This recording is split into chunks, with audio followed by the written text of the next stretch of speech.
Kamusta? Ako si Keno.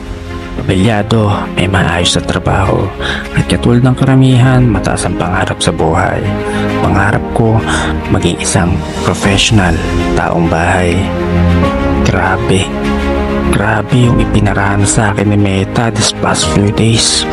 Iruin mo pa may aksidente sa kalsada, tapos yung trahedya na magkapatid, grabe yun.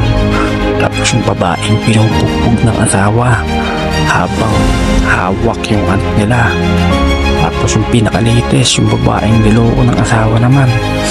Isama mo na rin dyan pati yung mga reports tungkol sa katiwalian sa ating gobyerno, aray ko. Grabe, bigla na lang kasi ako nakaramdam ng biglan sa kalooban. Alam niyo yun, hindi ko maintindihan lalo na yung tungkol sa pamilya.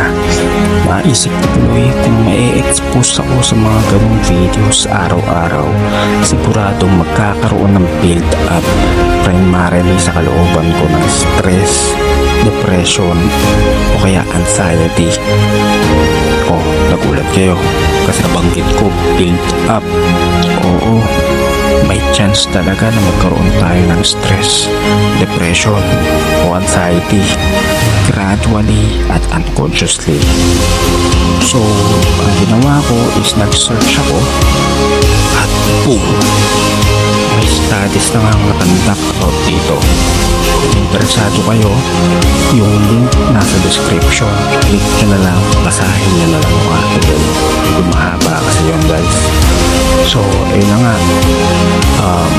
Dahil dito, nagkaroon na akong solusyon, itago yung mga lalabas na related content. So, paano ba natin gagawin yun? Madali lang naman. Hanapin nyo lang yung ellipsis o yung tatlong punto. Piliin nyo yung mga options na gusto nyo. Naka-araw naman dyan. Kayo na bahalang mamili. So, yun guys. Yun lang naman. Hopefully, nakatulong ako maging aware tayo sa epekto ng mga videos na papanoorin natin.